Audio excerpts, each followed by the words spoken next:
And yen nuanum bisu so monoma kwa di demonstrate mampani na Adodankwa Akufo-Addo say to boot no de enke se ba enke beboa pa. Ya be ko tachiman ene ne nkwado ni fuman se bayira buabu ehia tofo. Ya dem be ko bro mantem no so yate se monkey pox yade no ebie yiniti honomo ema ba bia ne mekeka kono ene enyan pa. Her Excellency Dr. Lordina Mama Nana Kosyampoma the first day wasi aya sabia kakra woni wokun ediama adehia ewo bole amsafo weni afufro pin ya kekese ne se kase ababia wo bia na nwumre ye ba ne de aba besomo ye ka mo se kase obetime de wadwenkyere eno nsusu eno maba wabra wo share wo Facebook junction so Sompa 93.1 FM Sompa 93.1 FM wadwenkyere nsusu ye wo de ba egusu aye be kase ne de mambo no ye be kenkan ede amamo ye ne ya so manwumre na ya abo amalibia boga mene Ohini amakrancha dazo asofo mame premeni amzafo enye brana fe nsano mabrodo ntwo yankwa eni enko tutu na srani abasamfo mam yedemo hyase ede free mampani na Adodankwa Akufo-Addo wachima PSA be mabo ada na tena ye na Ghana mampani agina tumi a amamra constitution ya amamra ni nchama ne de amano so aparu anom be nan bi se samraso edwafo no doso wonum na efire kekawa bi ani wo mo ho a wo ma anyi wo ntum na ni wo nkwa ye adwuma wo my Ghana ye court battle Supreme Court wa ene wogina so etro krata de kodam raso edwafo no a Speaker of Parliament Mrashebe Jefiem Chamihine Right Honorable Alban Kensos Manababin ejina so ekenkan ye edeto Mrashebe Jafo na nimo mohwe nimo sa appointment committee wo Mrashebe Jefiem mu no wo mo betena se na sa ewura no mo nan ye wo madoso wonum se fini kekawa bi ani wo mo na kese wo mo wo so amomakwa akoye wo adwuma se Supreme Court ajagefo ewura no mo nan ye aye ka wo mo wasemi wo mo di enedidi so yi maame eye Barbara aka eye yensu mampani na Adodankwa Akufo-Addo abonide Justice George Kingsley Kumse mampani na Adodankwa Akufo-Addo abonide Justice Samuel Kwame Adibuasiedo mampani na Adodankwa Akufo-Addo abonide sa ena Justice NS Yawo eye gawu wono kwade ese no ye adwuma ewo High Court wa ene mampani na Adodankwa Akufo-Addo apagya ne mu a ya hwa ne mu sa appointment committee a omra so Jefiem betrase na ewranumi wo ma adoso wonum ne enkomra so Jefiem ne enkotie kwan a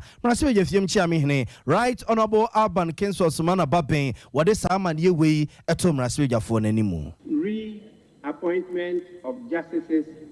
to the Supreme Court. I hope this finds you in good health and spirits. As a result of pending and projected vacancies in Supreme Court this year, the Judicial Council advised me on 4th July 2022 by letter under the hand of its chairperson, Chief Justice Enin Yeboah, of the suitability of my nomination for appointment to the court of the following person in accordance with Article 144, Clause 2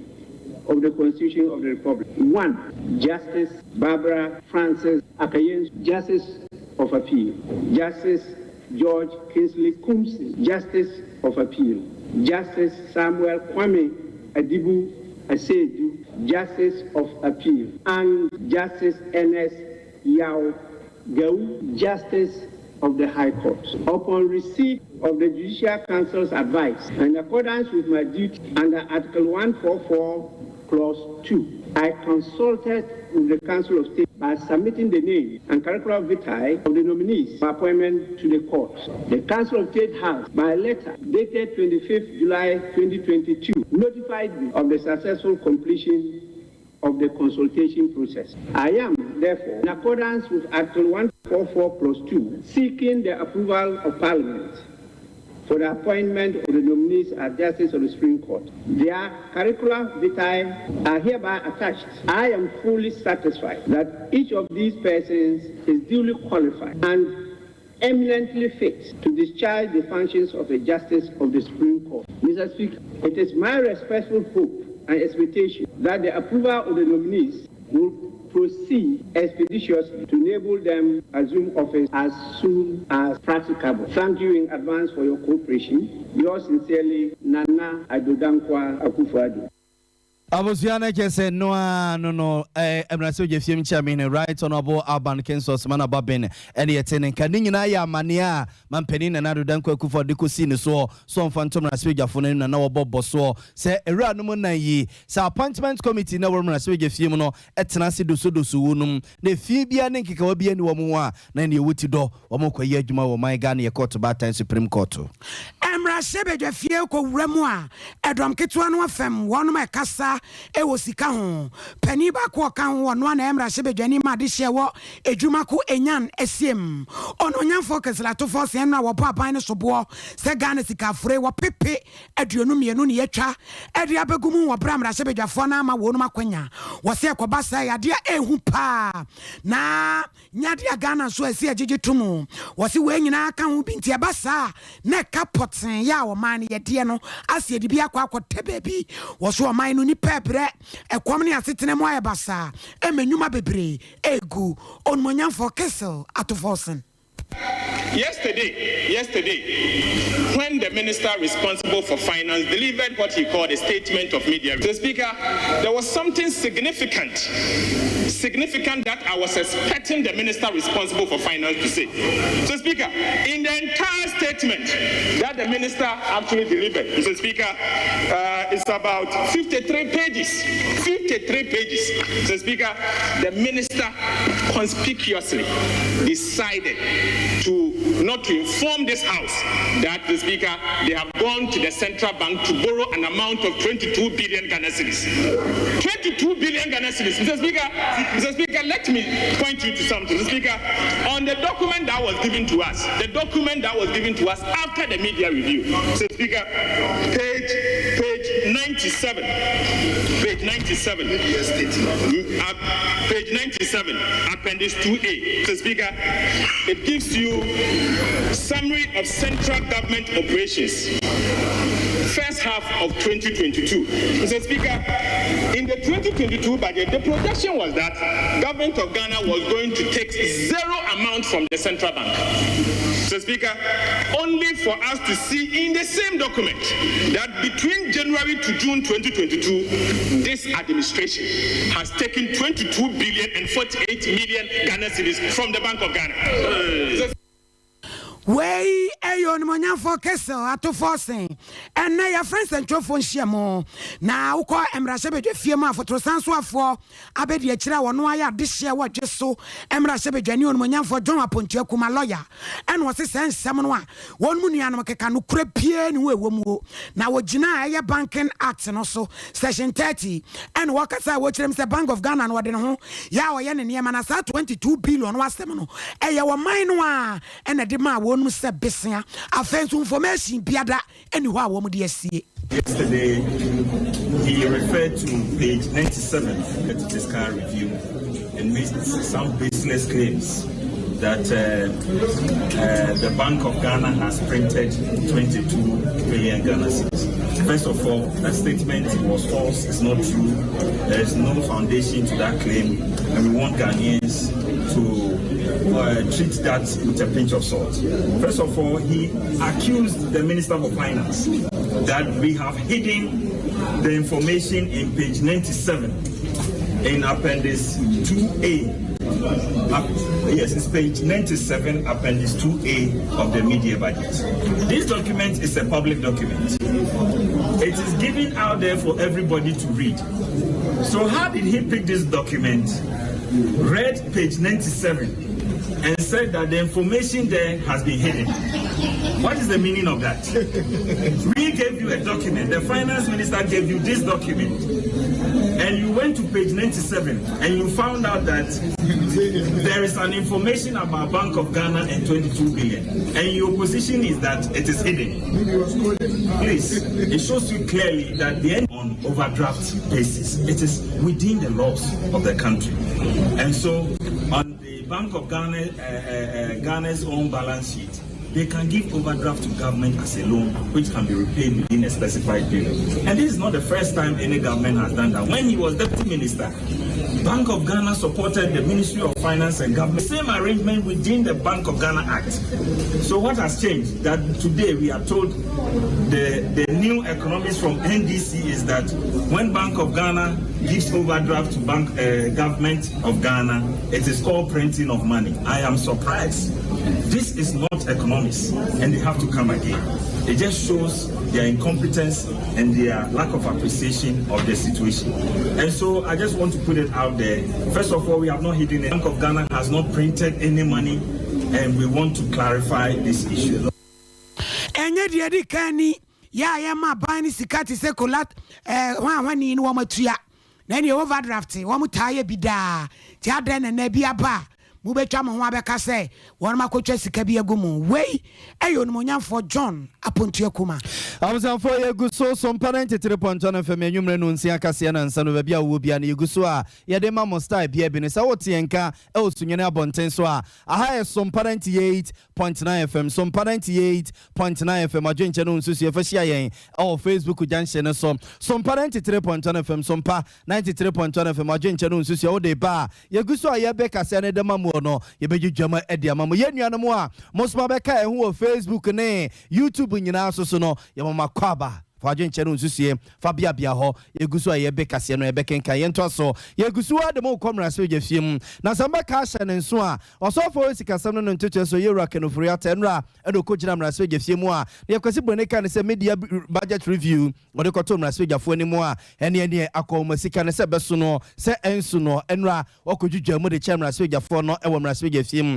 Na Enumwa, Wakasanwa, Eno Kodru Babia, or Kobo Tobu to so, say Abaya Kwako. Sika every time akosi nkra motorway no so no omo ekwa akosiesie kwan no na so don for ya dom na katrama dabo dwemoje de mafusane ne antiate nkabone bia na se no mpe etutua no mpe so na wede tetawede so na kwan no mu wiesi ya kridimu a ene akwan a abaya akwaje bosi omo ba be ya bia no omo de tobutu be kwa akosi so no ma gigisika e de akwakote kwan na eka ne ba ne se na manfo bi say eh na je se kire se tobutu no a na kane na wo honom no aba tutum no wo sa de ba na enam soma enawie ene enuanom no a omonom akwa ba bia dididam no a na nka tobutu ne ye adwuma no na omo tete wo no mo gigisika ababonten srema mpani senye hwe so no de ekurase maka menwe so de ade no ugu no ene ne opesa o sa de ba nya kukudro ne fa bra ne ba eso wonfa so pino a e de magana man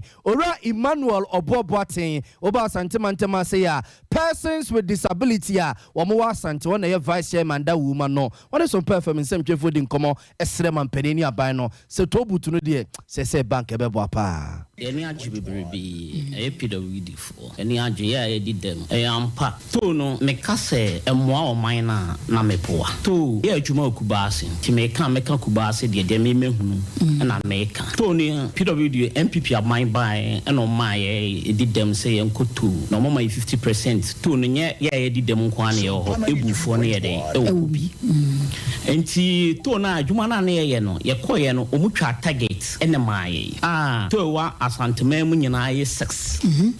na omne company ye start ye ne highways ye adwuma te no mo ye adwuma be 1 year ana ye ko mu no na omne ma the company bi from TRM na ombeje nti asantema mu a to ne 6 ba ko ye kubase tabre a friends a fin so ena aboa so ena ba ko wo komampon a wo ko ayinu adwira no ebi ho ena afa sahwikwan na ebi wo so enti omu yi 4 a to enya adwuma abosomi onya 100,000 Ghana cedis wo mo enti omo fa aboa so kubase efin so ena tabre ena tu akade omu jama government no enti me kubase adwuma na me ye no ne de bia no me ye 8 hours de bia no enya 24 hours no ye 10,000 Ghana cedis a day yes I target 100 million a day. The 100 million no me kono bia me call Saturday morning no me call Saturday morning 22nd September 2020 satam target na me 1,800 morning 8 hours minya 1,854 into to ye kase to scanim emo mine na efe bigi na minister no minim siamisi nkano because ne ya bebrebe so begina parliament ka say to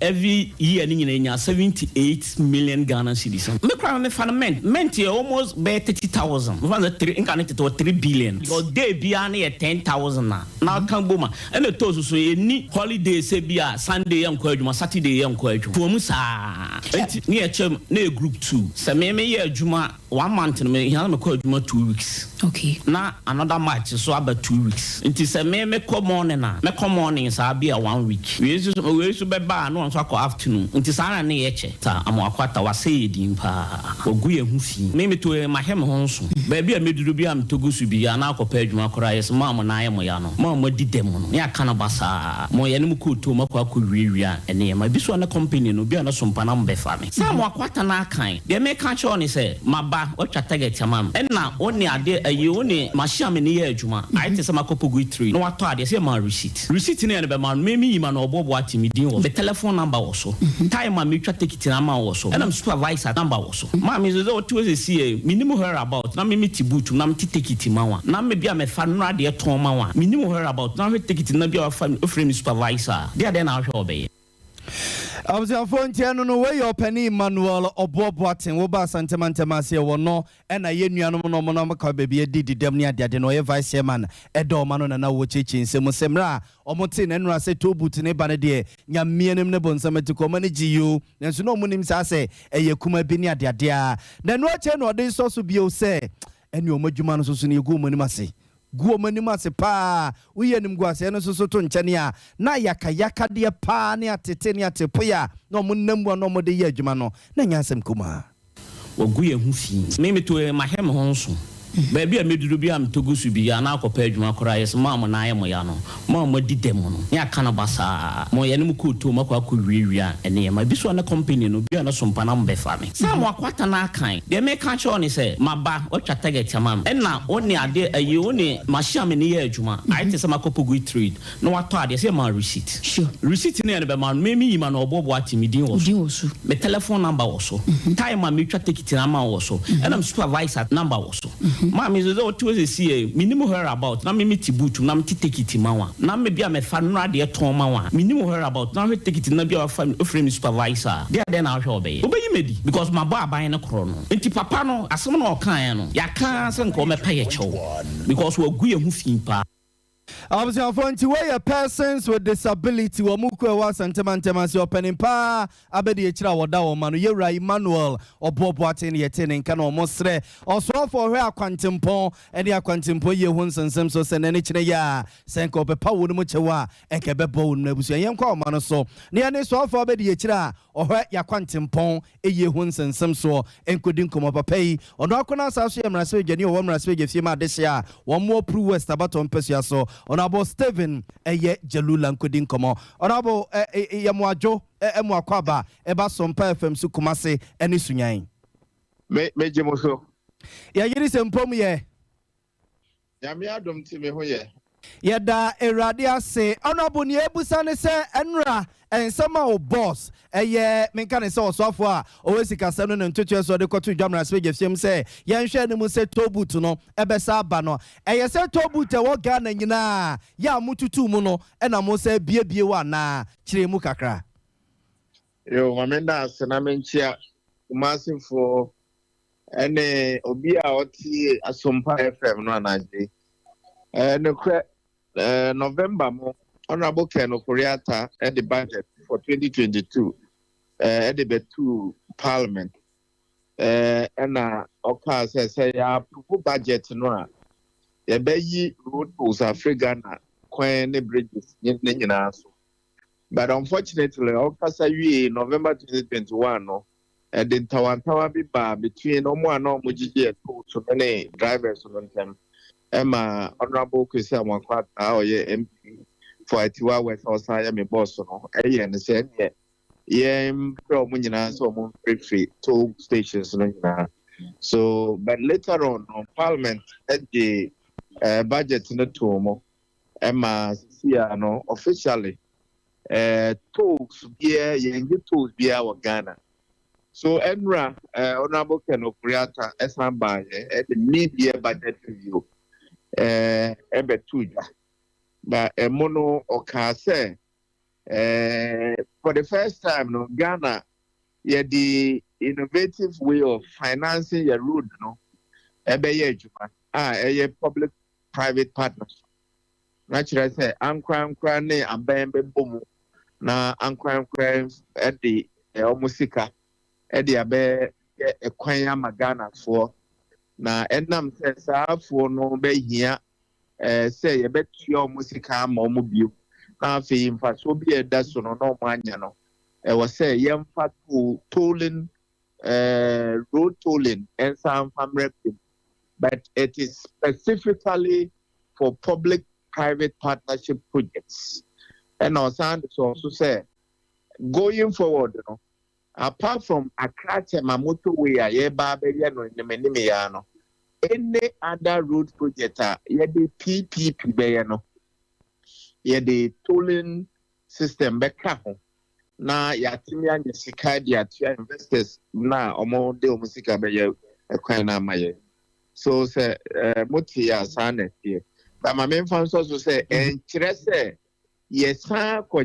tools for 38 tolling booths na ye sika until November 2021 na ye jaya no yen san konkwadi tools was akwan no so and as aben so e de aben sika edi ko ye kwan ya nya ade a ye tools e was akwan no so because me no ka say ye guso a ye kwan e wo Ghana say ye use akwan na ye mfa tool e masa akwan no so it is only PPP roads and kwana ye de tool in beba. Na Honorable Stephen Jalula na manfo so can say enne yesi aban sikeni ho ne yeko IMF akwakodan wonum amomo na aba beboa ya na nkebe ne kwaso ano no se enei se tobut ne de sempo ana se tekubi eba beboa maban etima bo man ne ho bra ya ade ne ensa introduce ade yi ensa mra na meboa maban no enye sikapi emfa nhwe man no ana I've been here to kwan. We should say the develop your communities in the corona. Obi anya ne sika ope asase eda nkyɛn na wakɔ to afina nan mo ho na wasi ne den osi wi a o expect sɛ aban de kwan bɛbrɛ no na ankɔbasa na sabi na kasakasa ba so aban de ohia sika but mama yanka de nti aban ayi tolling no ana tools every kwan so one of them a nuisance me name said the make nuisance or tree mo there but then I been so na pollution say baby ana ye tools no over share ye ton no ma ho ye junso around ye giant nine around na it's a pollution and beyond that cars exhaust fumes and who see na Africa muba no and also SA environment na ebi mu etime di traffic mu for a very long time se mo be kaya ase bisi ase me boss honorable Kwesi Amakwata oye etiwa welcome be ekwa yi to boot na work on every work for some time even before the general closure of tolls no buy then you know na traffic na echenenti and now 50 pesos no be betu ananti or betting the traffic move for several minutes and hours and so on what and you can at 50 pesos so when you now come on a tools no favor say a policy being abandoned for 2022 say the rate for tools is zero. Not just say in tools. And 1, 2, 3 reasons are mama no. And as reasons abandons sa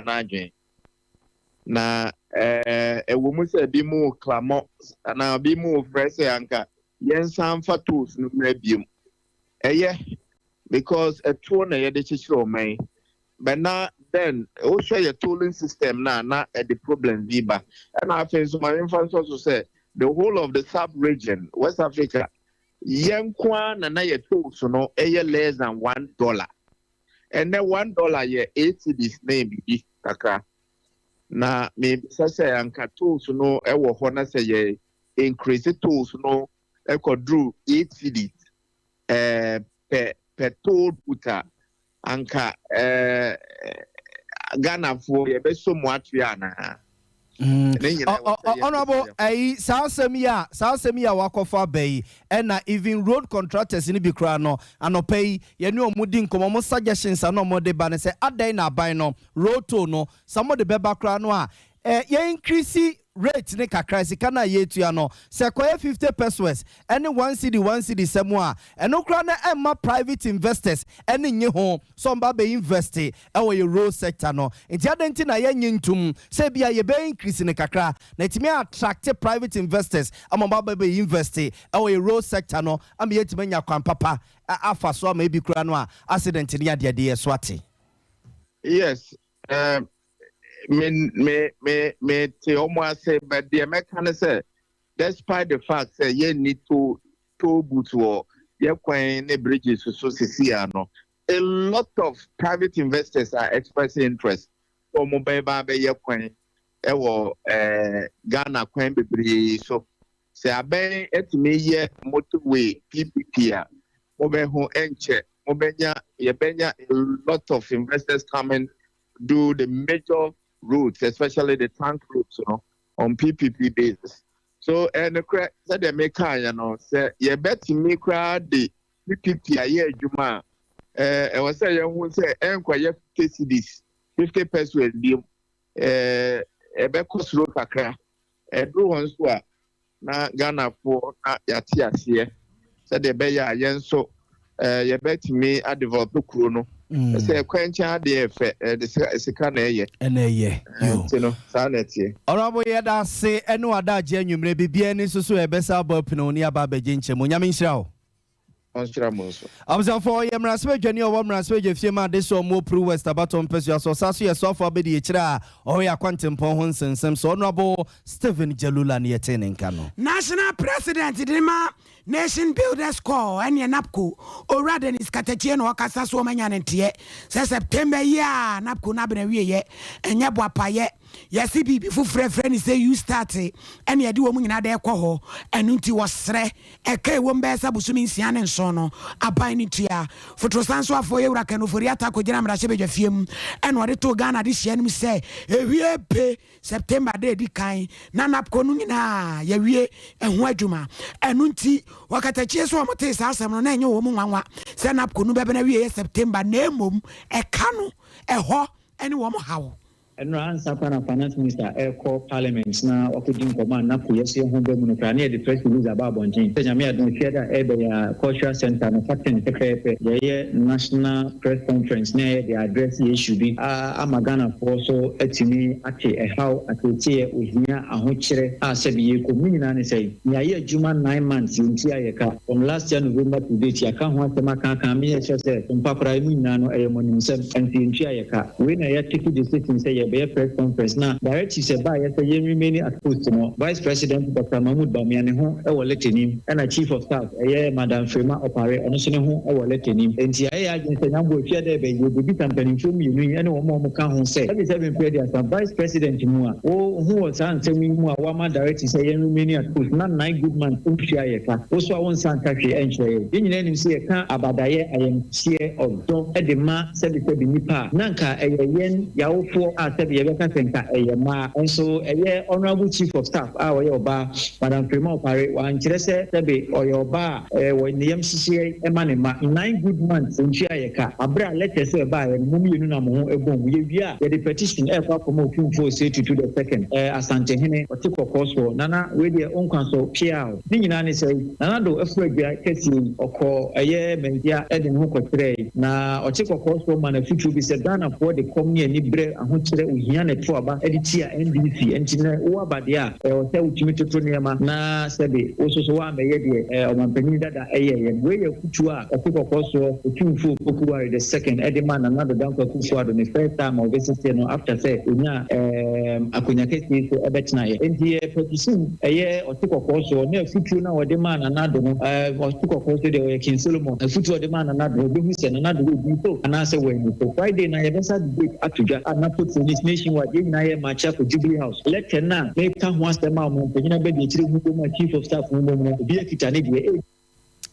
wei eyora Dennis wakatachie ya wogina mu wa mining na napkofo anemu ena wakasa no ya de mo free napko nsensam no ne de makọ special kwasi Peter so atena ye yewura kisi agya ben wa trokrata akoma mpani na nado danko akufo atena ye se era no bi o mampani atena ye Jubilee House wa sika bia for mo nsase Northern Development Authority for no kwan a wono mo fa so de contract bi no mama ye ya ne yes infrastructure for poverty eradication program ena nan ko mo de kwa ko so mu a ewiase contract ne kora no $10 million bi be bi e manufa ye ene ni tua ne ade wo mo gitumu a enye ye emene special kwesi Peter ye rekisi agyaben de ababa tuga se enye ne kora no mo ba be hyase afefe sansem wo kai pa se June bosomi no ne da na etwato e na omo chokrata e de koma controller na accountant general pen for say siketua bi no ne ade a omo etuatua e Northern Development Authority pen for no monsa e hyase no mo wese na ne kire ya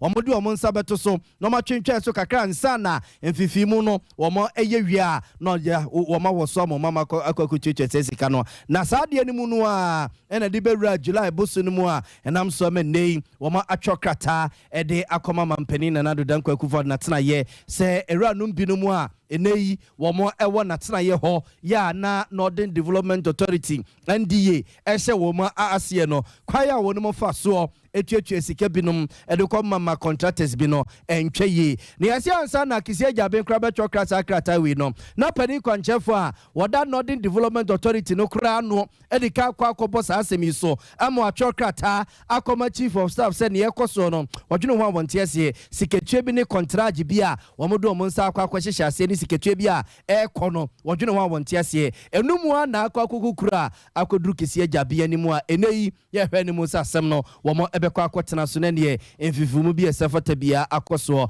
ene wodi atato se nipa wo hwɛ ne mu se wo mba fifi wo nsemu no enei wo mama mo nyina beli yo mo hwɛ ne mu se bere sem no wo beto nsa afre wunum no makosi wo mo wo court a na ne basa no na ne apututu you no wo mo de kwa kofe so ho yentu akasie bono eso emfa emamwe na sa brei dia da so de ginemu e wa fisem no emu na ba beto dwa se sa brei no eni okopie tachima ne nkwa ado a bayire bu e ma age hu ba bia da enyi anope ye soli ye na chese video bi circulate social media no so tachima fuman ya nyina e wono e wo tachima no se bayire ni ahihye na kuakuo na dru June July dia na chese paye mono no apa krofo fre chichi ni me bebre e ba tachima na wamba beto bie eni ni kroto a edwan wohia na wei ni yente ase se afie yi no adanti e na bayire na buo ne yento ne buo na eden sika na eni ho tachima kwanso hima ene nana afie bomo bayire kwanso hima o wa manso nana bomo me pa cho me tie wo majuwe ya hene wo otise Awurade adom ye pa e de Awurade ase na no pay ya sole ya video bi nam social media enso beda bayire bua ma yento titiru ni fuma no me pese ebusa se aden ne bua no na eden adenti na etisa bayire no efo pa akasia no pona a 3,000 ekosi 100 Ghana cedis so ukita bi obenya bayire watachima dwom ha bayire 108 ma 108 sane ye kan no pona ubenya 100 cedis a free and Americans a 3,000 ekopem 100 Ghana cedis ubenya bi atofo na eni ha adenti na atofo no ma enka first no nka wo me beto call abrochire no me amayaman so nka wo mo no ba na chese nka bo no akwa animu na nedwom ha me hu so obi aba hasa obi ama hasa obi ani ha na wo kwa ya kwanso himai ti se no sa no wo nkwa na na ya hwe se free na ekọ ye beto a na yankọ enye akuafo nso atubayire no wo mo ntu a wo mu nyampo so wo mo ntu bayire na wo mu nyampo nti sane atie bi agise wo mutu so a gise yekoto esan se bebre wo ho a ebi kura wo beje bosia bi bank na wayi bi ama no de aboa na dwuma to otu bayire na gise wo koto Nana afie bia fi se mustati ye bayire dwuma yi afie wei no wo de tutu fie abesen kono a edwa no etesen last year na ye pa last year na bayire boarding last year no ensu am to papa ntina bayire ho odin na bayire ho odin ntina no boarding afie we sunsu ato nti bayire aba papa afie we bayire aba papa Nana, we no afie we na planting for food ni bia na akuafo na dua o made. Akuafo na dua o made. Akuafo na dua o made.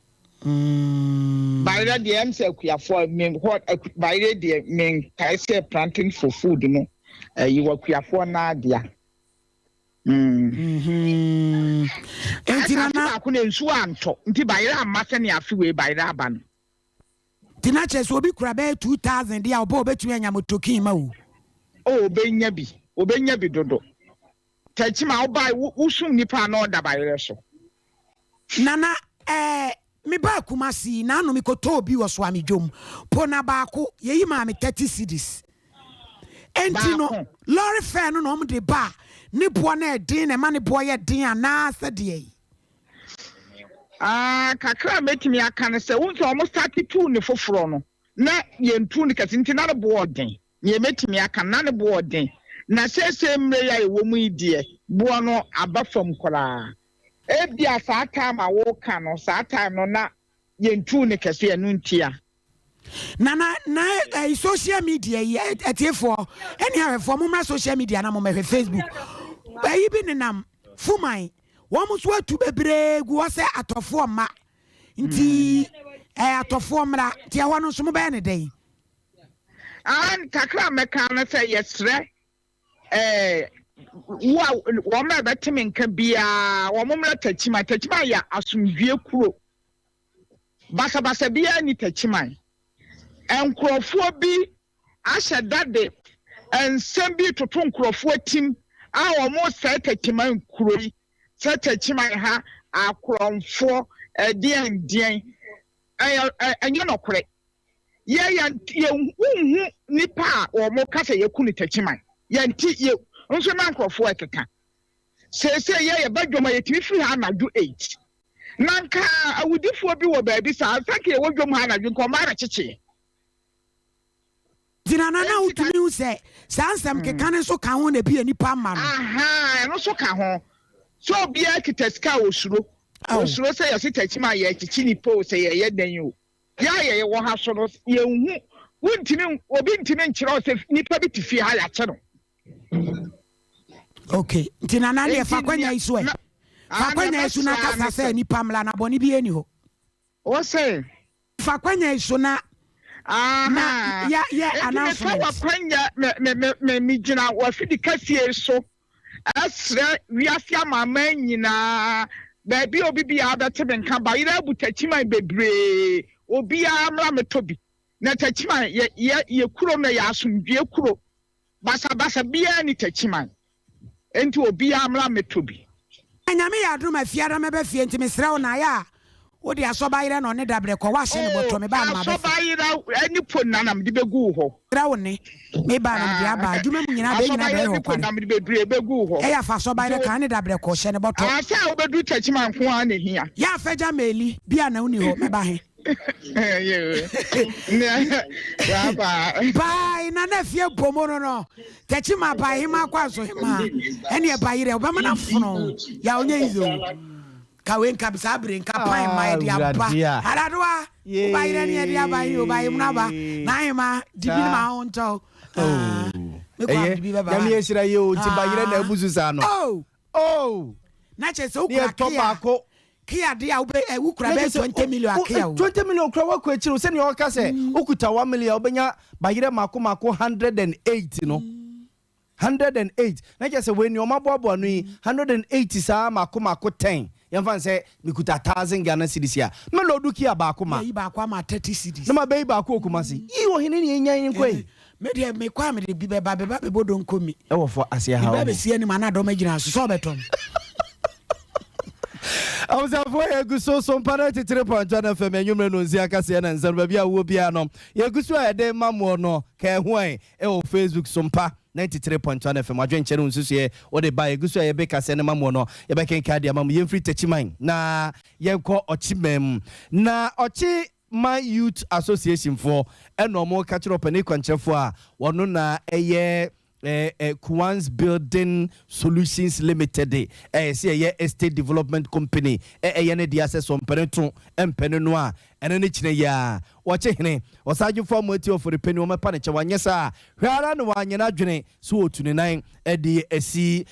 ochimemu ene mpeso akwakope bibi o no nyina ne se papai akwakobo wache hene kwadu se asase yantam bia eda ne mpotemu no na nkonim se watua ho ka wode kwakosi estate ni ade papai kwa fa so ntreke se ne frakadam kwa so ekotwa de ma game pampanimfo no te ase a enye ye ma semi ene ye wukukuru ne kakraka na no na mrancha de mabawa wo mo ochimemu chese owura ne nsem na wo ka no niam ho sem ene anim guasesem ene obobo so saa no enti so mpene to mpene no anani kire ya wo che hene wo saaju fo mo ati ofuru peni so me pane chewa ene ade ni din ene mo de be owura no ene ne nkrofo e ka no ho yenkwai na mrancha de mabawa no mo nsem chefo nshi mo mo yeye ene nsem mo bobo so no yenkuti kakra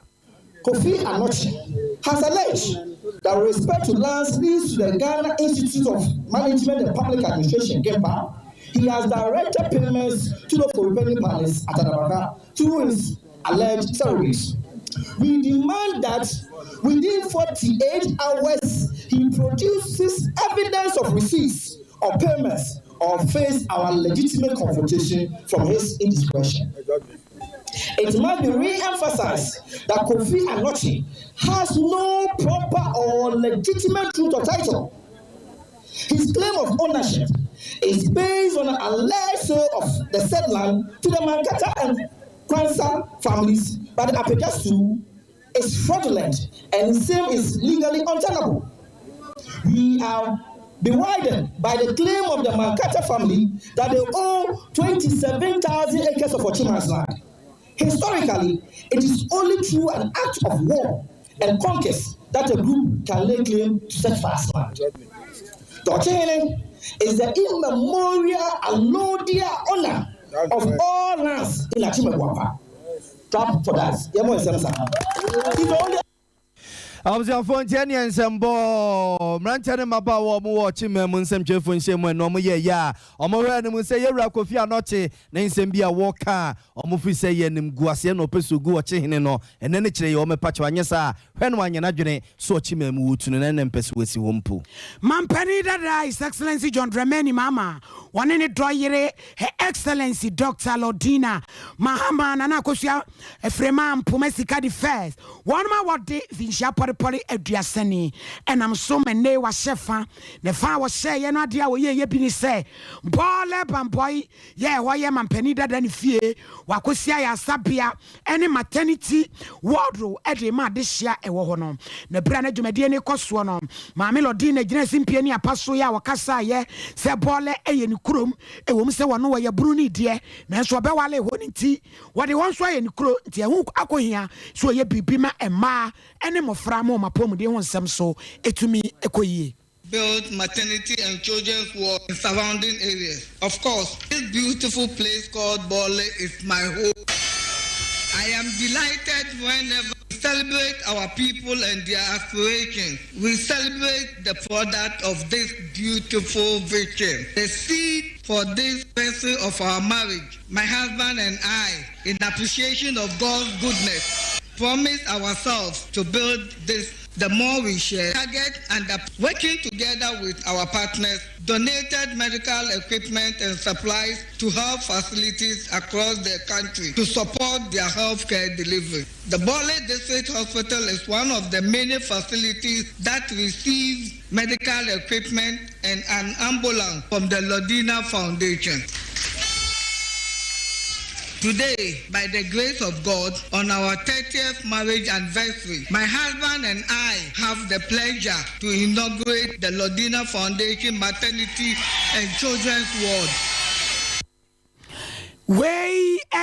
Ghana ba penny dada Mami Lodina Mahama na wojina Lodina Foundation so a wesia ya sabia baby e ma be wo ne nkwadaa nso ya de a wono be kode ama dehye a wono mo bole ebampoi na wo wie e na ne dokuno mampani dada mama enso kasa so we ya de abusua ni nyina dwene ho se baby a wo fire no wo be firi wono ma pembe ya de bi e be ka won na wo mo de aboa wono mamanfo Lodina Akosia Frema Dramani Mahama. Before I proceed with the main purpose for which we are all here today, which is the inauguration in this past 30 years and more, together his father and mother, as the same flesh, delivered this maternity and children's ward for the Bole District Hospital. Since this hospital was built in the 1970s, it became expedient to support the hospital. Sociologists and psychologists tell us that the family is the first critical point of care linked to the mother. Come out safely after delivery, functioning health absolutely necessary. And later,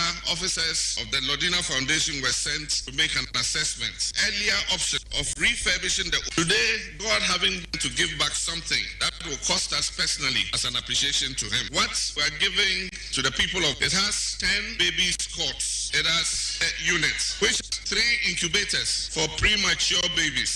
It has a delivery room with 2 delivery beds and a recovery ward. We also have a theater with 2 beds, a theater lights and accessories. It has a sterilization room for sterilizing equipment. It has an examinations room for examining room. It has a nurse's workstation, and it has a linen room for taking out the dirty bed sheets and other laundry. There's a linen bag and a dustbin trolley. There are a total of TV sets to entertain the children and mothers while they're on admission here. Materials and window blinds will be fair. To thank the numerous friends and benefactors who...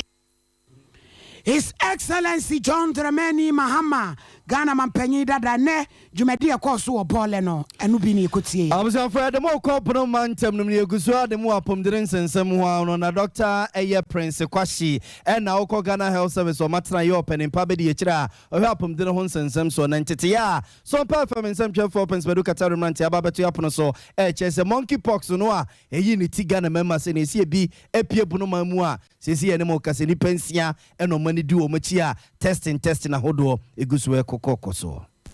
yadia isani na yadia so a ewo ebibre mu ha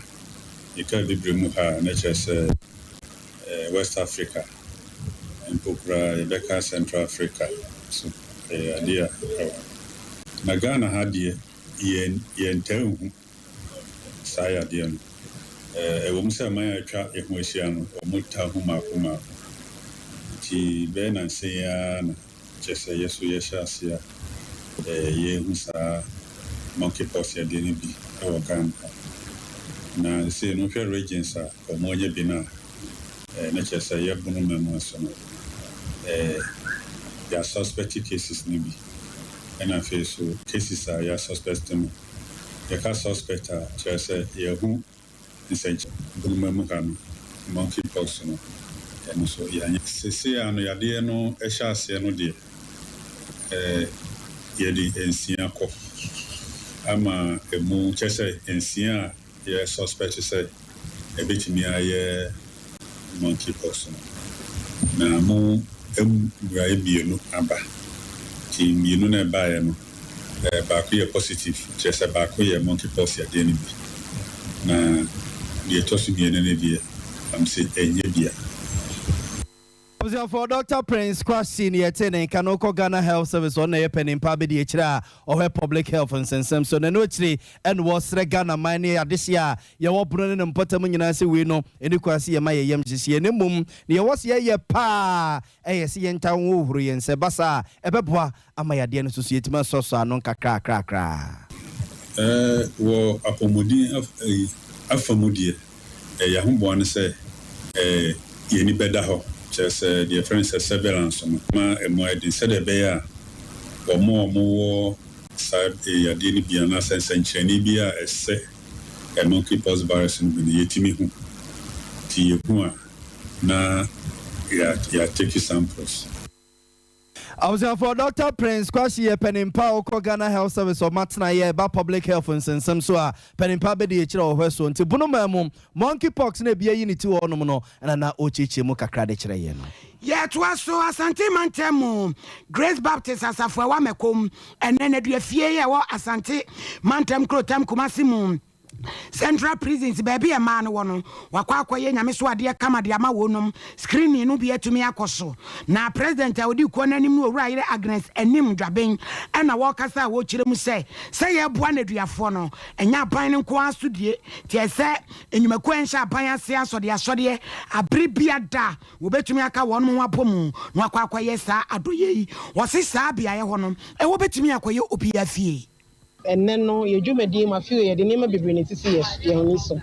now prison so by a council. Say, by say, me any woman be did the album, you cried the from prisoners from extended family. And say, by say, no mobile be did the album. Now you have sham woman, you better me, and serve you woman, a dear granny, I did drink, and say, well, me no more dear son, me no much a dear son. If the Bible can say, or their prison ya mission nti ene Yesu a or the prison na ye behwe no ye besra no ne na tena se edidi nti e bota nyina no ye pese o mu feel good said ye wa bonten ye didi ye free no ye pese o mu hwe no munya sa feeling no so mu wabusua bi o mu adofo bi o mu dwene wo mu ho na ye so ne o matena se ene o mu didi aye kama kama kwa nti e bota nyina no o mu tipia mu di me kase obi a Kofi nko adwuma ma ne de ye den ara bibi beto chema kakra ye nipa enti o feel se onye free an kase se wo hyedem ne ato enti enu de saa na tie ena se de ka no bia ne problem o de wo ha enti e wo ha. Way ayora ire Agnes enim nanu akire na ASP Faustina Wesley wonu to gina officers ni nyina da na mo na wade aseda enso edema ye se watimi aba no aba be ye wonom adoye a etiseyi prison me fan say obi afie prison ti say hospital wonim de wo be ye obi wo ho da ha ondi boni bia ba obi hu obi wa bonten na say o she prison atare onim so ye kronfo obi ko di kaginemu obi ko beli obi wo cells na nipa ko ni dwane a sentence e de ma nipa kro no ye chi wo a obe beli no a wo na e de be ma nti ende de omo aye no emfa eso ye ni bebre ye ni nda omo ge medical screening na ba omo screening omo wo yare na omo ama we hu aduro omo de nduane bebre omo ba ye buffet ense ye fa camera ko inside an kama mko akotwa na mahu se na omo aye nti ye sra afoforo to say se na omo abeya amaye no de akasa nyame nhire omo afoforo so nhwe so na omo so mbra embeya omo nuanom adoye ibi enye nkwa mbema no muso wo ba no mare ka Kumasi Central eya na bebre no anim se eye mbema ne nkwa emba so ho emba ne ni enye yamo ni mbema ne da omo wo mu baby nko na mbema no so wo baby nko se wo pimbo eben ya wo be hu difference a ewo ASP Faustina Wesley wano enegina mu say in charge enso edema Central Prisons Emmanuel Fem Awuzafo yanko amano so ne enu achia me ni monkonkodi nkomo mfiri so nyina bonte sare ho semo a yetete ne so pani bia wade mfie be aduonum enso 57 years ena posifo wo so nyina bonte so akwakoto se wawu eda ne demu a sebe mpreduasa yese pra ne sa ena wo pro chia me majoy boyen komo na asem we de areho sema hotesempa boyen komo wona wadi akiri eba ne sei yo me de mate for amutie na nwumere mo nyina adwom fam na Sompa 93.1 and Sompa 98.9 FM so e wosunyane areho sema si e wosunyane tremensi ko poma ye odoma se ene se ene anopa wa bra ya sore ye ko adwuma ye hoboa ne nya ne ntie se efie bi a wo moton aduane wo ma ye banku ani abetie bi ewom no o manya ne tese obi awu da fie ho na de koba nyina kyerem se wona wo moton de ne wo fie no ye wo mubusuani a ne din de kwakuma anu a ne mra ne efre ne allergy no ye obi a wadi fie be se ye hotwe ye duonum wotwe 58 ekọ ye duosia ehonom no panin ye obi a tese ko eye brochire kra ba a ne sa tese France brochire no wakobi aba no mba na chemsa na dwum eka ne kakra ho na ba ho na tokọ ateso kọ eba ye bibibia na de beto de ne se omo ye de ne ofre na manfo ba beto de ne no omo tifie ho edidi to omo tifie ho didi omo tifie no mo se ase abo bi awu ewo fie ha no na se enam ana mo de aba be sha no ma etu ba fie no mo sa no etina efiofo no enye hu ade kro enam so mo wura bi ono to de ne bi o de ne trom se da bi efio sentia efiri eba ne de o ntumi ntina ho enidi when a twi abusua no adwene course titru yamame a wo mo to de ne na adwene course se na eye de no ti wo mo hwe fe no mu hu ade kro no mo nkɔ pono ba ko a anu aminia and once na firi ho mo ba na when e beto de say no mo force no mo hwe ade kro ho no wura ne de de kwakume no e frɛ no eye allergy anase ne mra ne allergy no ono ene yo bia na wawu edadam honom wenam so mo koyi aposifo asutire sese ana asi ewo mu fie na no nam so ma no padam ni nyina be pra wi aba se donko ansa na polisifo nso ba ya no se eye environmental fo nso etimi ba no mo ba behwe se empo se de ho sent ni city no mutimi spray ho e ma no ejo eye boko na mo ma fa no nyina ka bom e mo bai na bai no mo kyerem se da bi se de na si ne de also mutimi di kopiem e wa yansabia e mo anase pomotri ema ya womo betuma paapai no ehu se adekoda potense ene ku owura ne ede eye kwaku menu no na ye bomodia se ye ne eye busuapani ane de opani yawo apia adodo na ane ogaya de be betwetwe nkomo ne ebisansa ne bia mo de sie no eba ne sen owu koka de mo kyerem sen be se na mi ne fitu na no kwasiada ene no adwo ebepem ne no o ma hwe owura ye o mu hu ne sanso no so papa pen mu tom ne se je biasabio okoba bi anase bia no ofiri ekontem anase o mamedantem ti obeba no na bia ni ho etoma hwehwa wo mu hu ena akwakoba se o muti sent ofio na se sia ne de o muntimi ntra de koda potia libia eku owura no na mom se doctors for emfa report man no o musu ntimi nka hwe se aposifo ababefa emu no e de kopiem e wo mochro mo kwa papa adekoda potia ne bia kire de best be ne be Sompa affirmative so aswate chame yada sepa koso ane di eche bibia ni ebesa ba wo nchen wai yada sepa ye nua chame ni mu ne ko ne nchen o sunyina bonten so awre ho sempa we di mu orem aposifo di echiri nti yeso so ye hye mo bose ye di echiri bi fra to bia no ye mfa enkame mo yo ya na che se ni fa message si to aso ai am fa kan to aso wona wo kasa kan to aso ke boboso yanko we a sciatica warrior 21st clinic no say am na 21st clinic na sciatica pains ni de ni na abedwane inhia pankoma adwumayfo ne Dr. Blessed Foster na fe Evans enin tutu ka oboase o si emfa woni de da ndc fo be economy no be samba uchiama me Faustina Emisa DC oboase east na fe monyamfo Alex Blankson MP adanse ekrofrum Amisco Sperede ono so how kumsin to aso si economy no be samba be COVID-19 ni Ukraine na ede wo hawaba oyibo boaten atwema nebehi kumase oso hwe Sompa News papa da se Ibrahim Ronaldo osi Sompa News number 1 NPP osi breaking the 18 de ni agere moda fom etwenase nya de bebem na Lawrence Boache eno no so ewo asenua asoren kwanta osi mo ben Unity filling station osi ogidi pass Ghana's kasem no betumi asanso de egina ho papa pa ya wono so de awoda pa etwamu edema Pastor Paul Boache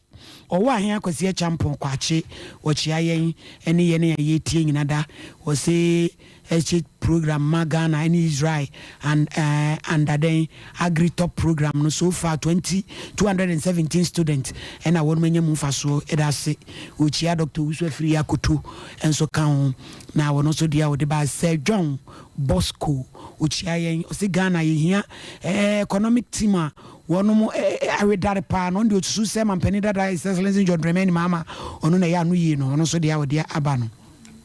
ebusiafo we Leviticus powers kaswa o say free SHS no enyenyi mu afi koko scholarship so ye de ma kruafo a wo mu ni bie ne wono mo emma tie se ekoso ada ye free yo edase nana ko fitewia o see youth in afforestation wo so de yeshim ya wono so ATM even say ni tutu kade de yakan yakan Fada Ziggy on also share will be passe and a fee free Thompson who suit yen and Nana Yao and ne were hinini which I a pan and DC addition na and Abusia Edibesi na Yasodena Ketecho and in a pamphone so aba betwa so na se de munina munim na sante abo Benedict no anka sese mfo pani awo adwuma boaye kuku Veronica the evergreen na hofedua jando ene akosia soma somo shenanigans ena fe adofo nyina akosia ji wa akode ena fe eye na nakwabra kese wonu nyina da bebo adwuma fie ji wa enfididem aki wo ho school fees wo ho ni wo ho Rocky bebo adwuma DJ Piken so aba Godfred nyina akabo mu a ye chichire ediso ayene se ye mewasa emfa mamo se enyimre no si abremo kasebo ye sorry ama sempenipa ye de ato am so na ye mfankai boketu yi mfamu ansa we na wotwe dadie na enana kua eye jamia eye free hima nana jaba ewe ye free nana kofi bo ahen wo kumase nana osai